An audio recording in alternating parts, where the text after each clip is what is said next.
All right. So obviously this is not the typical format that I do my videos in, but unfortunately today, of all days, my computer that I've had for about 10 years now at this point, that I use to do all of my graphics and to pull up the articles and the videos that I use in my videos, just basically decided to completely implode in on itself. So gonna work on trying to get a new setup over this weekend, I guess, hopefully. But for now, this is just what it is. I'm gonna try to make the most of it and just sort of give you guys my rundown of what I think was the biggest story of yesterday, which obviously was the first 2024 GOP debate. And yeah, we're just gonna roll with the punches. So let's go ahead and get into it. So basically, last night, obviously, again, we had the first primary debate of the Republican Party. You have all of these candidates on stage, except for the leading candidate, who's right now, as far as I know, ahead by about like 40 percentage points. We haven't really seen many post-debate polls, but I can't imagine that's going to change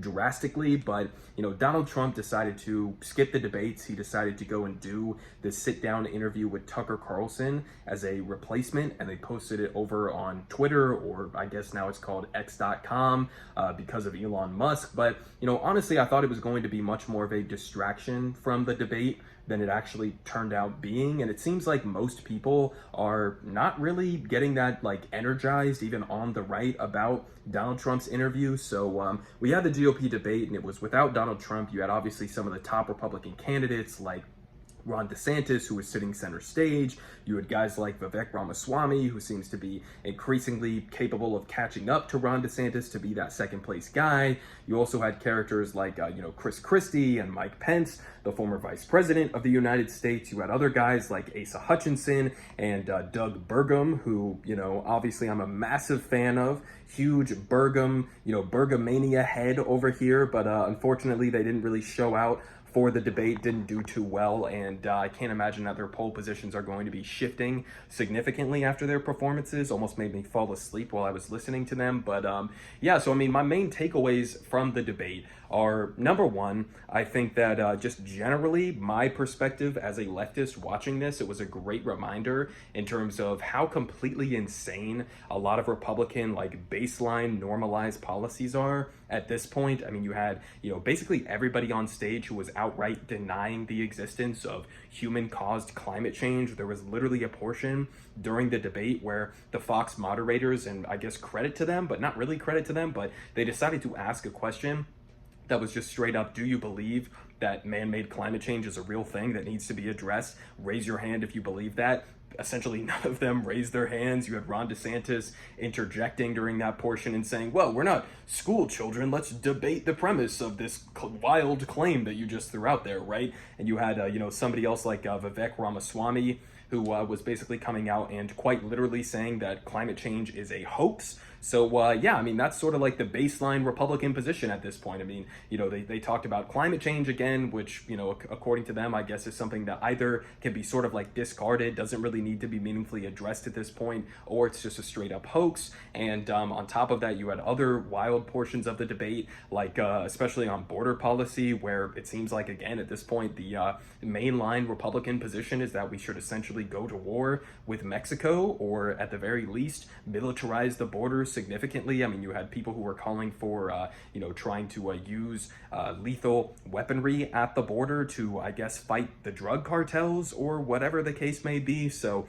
it was a completely insane debate, and again, was just a good reminder to me in terms of how batshit crazy a lot of Republican, baseline policies are at this point. But at the political level, I think that there were some winners and losers. There were some disappointments from people who I thought were going to do a little bit better. There were some surprising, good appearances relatively. I mean, obviously I'm talking from the position of the Republican Party at this point, not my personal views, but, guys like, Ron DeSantis, I think he was basically a wash. I think that his polling position is not going to go up or down significantly after this performance. There were weird portions of the debate where it seemed like Ron, who again is supposed to be like the main number two guy behind Donald Trump, and it seemed like he was just sort of like fading into the background, and you kind of forgot that he was on the stage. And I think essentially that was because Vivek Ramaswamy, who's currently in third place and again rapidly catching up to Ron DeSantis for second place, was kind of stealing the show. And obviously I disagree with him on essentially essentially his entire policy agenda, but he had a lot of energy around him. He was getting into fights with everybody. It was bizarre because,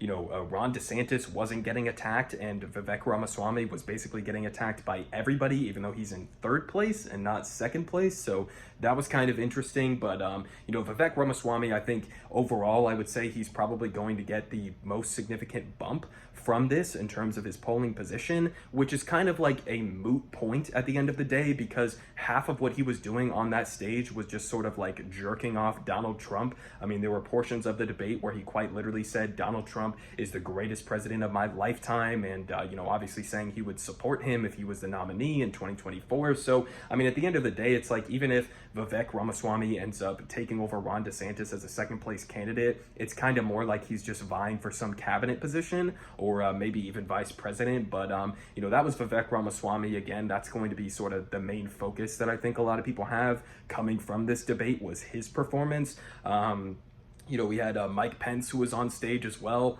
Can't imagine that he's going to get a significant bump. The other person I would say that might get a positive outcome from this debate would be, surprisingly, Nikki Haley, who I had absolutely no expectations whatsoever going into this debate for. But, she actually showed up and had a couple good moments where the crowd seemed energetic surrounding her. And, on her, Ukraine stance, that was an interesting back and forth between her and Vivek. And she was taking a much more pro-Ukrainian, anti-Russian stance during that portion of the debate, whereas Vivek Ramaswamy was basically the only person on stage who said he would full-blown cut off aid to Ukraine. So there was a good moment between them, and I think that Nikki Haley had a couple other good, relatively good moments here and there that could potentially, weigh in to her doing better in the Republican primary. Otherwise, outside of that, I mean, Christie, I was kind of expecting him to come in and be a lot more aggressive off the bat than he was. He kind of took a long, while towards the beginning of the debate to get revved up and start actually launching some attacks against the other people. But I can't imagine that he's going to get a significant bump, maybe in some certain portions of the country. But broadly, like nationally, I don't think, Christie has any legitimate shot of dethroning Donald Trump at this point. And honestly, that's kind of my main takeaway from all of this, is that, Donald Trump a couple of weeks ago basically came out and said that he's going to be watching this debate and using it as an opportunity to decide who he's going to, position as his vice president. And that might actually be the case. I mean, it seems like half the people who were on the stage weren't even willing to criticize Donald Trump. And the half of the people who were willing to criticize Donald Trump have absolutely no shot whatsoever at actually winning the primary. And so again, you have guys like Ron DeSantis, and, DeSantis wasn't really against Trump or for Trump in this debate. But, again, he's down, at 12% right now. Donald Trump is up at like 50%. And then the other guy who's, top three in this race is, again, Vivek Ramaswamy, who was just, coddling Trump's balls throughout the entire debate. So, it's not as if people are going to choose Vivek over, Donald Trump when it comes to voting day. So, I mean, at this point, I'm kind of, where I was before the debate happened, in that this debate without Donald Trump, number one, wasn't nearly as interesting as it otherwise would have been with Donald Trump. But number two, it also, I don't think, is going to significantly change the outcome of the Republican primary to the point where Donald Trump is not going to be the nominee. I mean, at this point, basically, it seems like a lot of these candidates are hoping that Donald Trump is either going to, I guess, die, or maybe he's going to get arrested and then he's going to drop out of the race after that. But,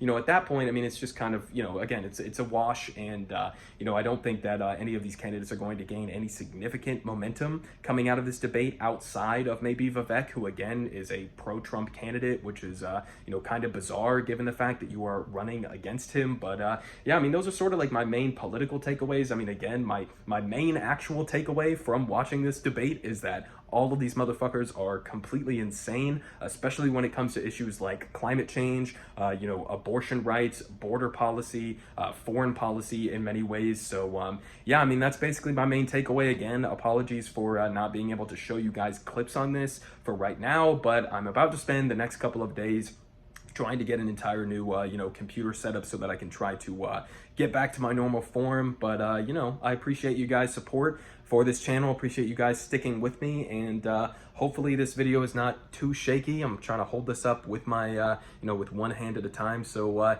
it is what it is. We're gonna roll with the punches. We're gonna do the best that we can. And yeah, appreciate you guys.